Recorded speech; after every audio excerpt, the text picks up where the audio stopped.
그러나 백성 가운데 또한 거짓 선지자들이 일어났었나니 이와 같이 너희 중에도 거짓 선생들이 있으리라. 그들은 멸망하게 할 이단을 가만히 끌어들여 자기들을 사신 주를 부인하고 임박한 멸망을 스스로 취하는 자들이라. 15절과 16절의 말씀 또 같이 읽겠습니다. 시작. 그들이 바른 길을 떠나 미혹되어 부올의 아들 발람의 길을 따르는도다. 그는 불의의 삭슬 사랑하다가 자기의 불법으로 말미암아 책망을 받되 말하지 못하는 나귀가 사람의 소리로 말하여 이 선지자의 미친 행동을 저지하였느니라. 하나님의 말씀입니다. 아멘. 이 베드로 후서는 교회에 몰래 들어온 이단들을 경계하는 내용인데요. 특별히 이 당시 이단은 영지주의라는 그런 이단이었습니다. 영적인 지식을 가진 사람들만 구원을 받는다. 예수님을 통해서 구원을 받는 것이 아니고 자기들만이 알고 있는 자기들만의 그 신비한 지식, 그것이 있어야 한다. 오늘날 이단들이 주장하는 것과 너무 비슷하죠. 이 영지주의는 특별히 헬라의 이원론 사상에 기반을 두고 있는데요. 모든 것을 둘로 나눕니다. 둘로 나누어서 특별히 육체와 영혼도 둘로 나누어서 육체는 악하고 영은 선하다. 이런 식으로 주장을 해요. 그러니까 육체와 영을 창조하신 분이 하나님이신데 하나님이 악한 것을 창조하셨으니까 하나님도 악하다. 이렇게까지 주장을 하는 정말 받아들이기 어려운 잘못된 사상이었죠. 그래서 특별히 이들은 예수님께서 육체로 오신 것을 거부합니다. 왜?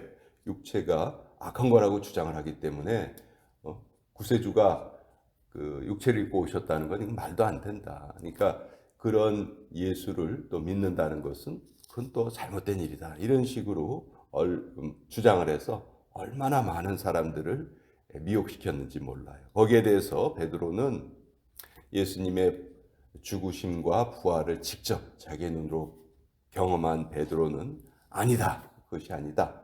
그런 것에 우리가 속아서는 안 된다 하면서 이 베드로 후서의 말씀을 기록을 했는데요.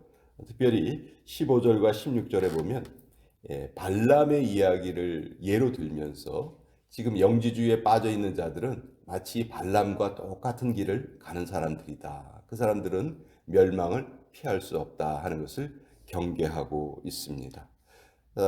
구약 성경에 나오는 인물 중에서 이 발람의 이야기만큼 또 잘 알려져 있기도 하고 또 논란이 많고 그런 사람이 없는데 이 발람은 이스라엘 백성들이 출애굽을 해서 가나안 땅에 들어가기 전에 이 모압 땅을 지나가게 됐습니다. 근데 모압은 이스라엘에서 아주 가까운 지역인데 그곳만 그 지역만 지나가면 이제 가나안 땅에 바로 갈 수 있는 거죠.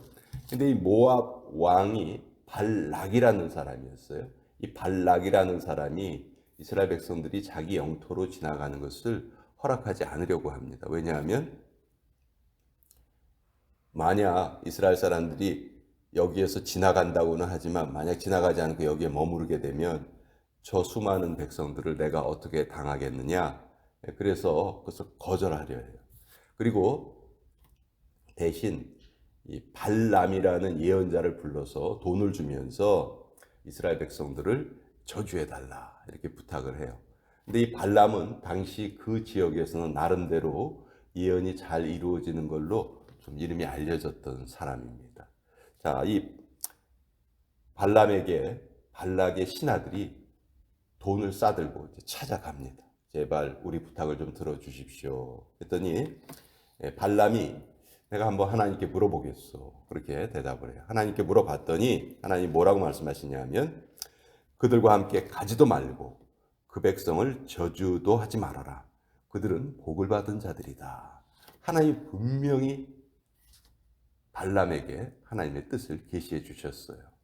그래서 난 안 가겠습니다. 근데 이 그들이 가지고 온 이 돈을 거부한다는 게 이게 참 아까운 일이거든요. 그러니까 거절하기 싫었지만 억지로 거절을 한 거예요. 이것을 그 사신들이 딱 눈치를 챕니다. 그래서 이번에는 더 많은 돈을 들고 찾아와요. 더 많은 돈을 들고 찾아와서 우리하고 같이 갑시다. 네. 그랬더니 발람이 한 번만 더 내가 하나님께 물어보겠습니다. 그렇게 얘기를 해요. 근데 여러분, 이미 하나님은 자기의 뜻을 분명하게 계시해 주셨어요. 근데 발람이 여기서 또 물어본다는 것 자체가 하나님과 어떻게 보면 딜을 하려고 하는 거죠. 말씀은 분명히 이런데 그대로 행하면 되는데 그렇게 행하면 내가 지금 돈을 못 벌 것 같으니까 하나님한테 일종의 타협안을 제시하는 거죠. 자, 하나님은 이 마음을 다 아셨어요. 그래? 가라. 대신 내가 하는 말만 해라. 그러면서 하나님이 보내주셨는데 사실 하나님이 이걸 허락하신 이유는 그 다음날 발람을 죽이시려고 허락하신 거예요. 발람은 이제 기분이 좋아가지고 나귀를 타고 길을 떠납니다. 근데 발람의 지금 돈 벌 생각에만 눈이 어두워져 가지고 그 여호와의 사자가 칼을 들고 길 앞에 딱 서 있는 것을 보질 못해요. 근데 발람을 태우고 가던 나귀의 눈에는 그것이 보이는 겁니다. 그러니까 나귀가 어떤 사람이 칼을 들고 서 있으니까 나귀가 가려고 하지를 않아요. 발람은 지금 빨리 가서 돈을 벌어야 되는데 나귀가 안 가니까 마귀를 막 때립니다. 그래도 마귀는 가면 죽으니까 막 발람의 몸을 담에 비비면서 안 가려고 해요. 계속 발람이 나귀를 때리니까 드디어 하나님께서 나귀의 입을 열어주십니다. 나를 왜 이렇게 때리십니까? 나귀가 갑자기 사람의 목소리를 내요. 아니, 내가 지금 길을 가야 되는데 네가 안 가니까 지금 내가 너를 때리는 거 아니냐? 나는 평생 당신을 태워온 나귀인데 내가 지금까지 이런 일이 있었습니까? 아니, 지금까지는 이런 일이 없었지. 그렇게 말하는데 그 순간 하나님께서 발람의 눈을 활짝 띄워주신 거예요. 보니까 여호와의 사자가 칼을 들고 자기 앞에 서 있는 거예요. 만약 그 길을 갔으면 자기는 그냥 죽는 거죠. 나귀가 자기를 막아준 거예요. 그것을 깨닫고 발람이 아유, 저 이제 돌아가겠습니다. 안 가겠습니다. 근데 하나님께서는 아니다. 너 모압 왕에게 가라. 대신 저주하지 말고 이 백성들은 복을 받은 자들이기 때문에 저주 대신에 축복을 하고 돌아와라. 내가 너에게 주는 말만 하고 돌아와라. 그래서 발람이 길을 가죠. 그리고 발락에게 부탁받은 대로 세 번의 저주를 하는 것이 아니고 오히려 이스라엘 백성들을 세 번 축복을 하고 자기를 불렀던 모압이라든지 이 주변 나라들의 멸망을 예언을 하고 돌아옵니다. 자, 이것이 발람과 발락의 이야기인데, 근데 결국 이 발람은 성경에 보면 가장 악한 악인으로 기록이 되어 있어요. 오늘 우리가 읽은 15절과 16절에 보면은 불의의 삭슬 사랑한 사람이다. 자, 자기가 지금 돈을 벌려고 발락에게 갔는데 발락이 원하는 걸 해주지 않았으니까 그 돈을 못 받게 됐잖아요. 그러니까 그냥 돌아오면 되는데 이 돈을 꼭 받고 싶은 거예요. 그래서 발락에게 그 돈을 요구하면서 비결을 하나 가르쳐 줍니다. 당신 지금 이스라엘 백성 때문에 고민이 많은데 내가 시키는 대로 하시오. 그렇게 하겠습니까? 그렇게 하지. 그럼 돈부터 주십시오. 돈을 챙기고 이스라엘 백성들은 계속 거룩한 생활을 해왔기 때문에 만약 당신들이 섬기는 그 신전의 창기들을 보내서 이스라엘 남자들을 유혹을 하면 분명히 그들이 거기에 넘어갈 겁니다. 그리고 당신들과 대적하려 하지 않을 겁니다. 그것이 유일한 방법입니다. 그걸 알려주고 돈을 챙겨가지고 와요.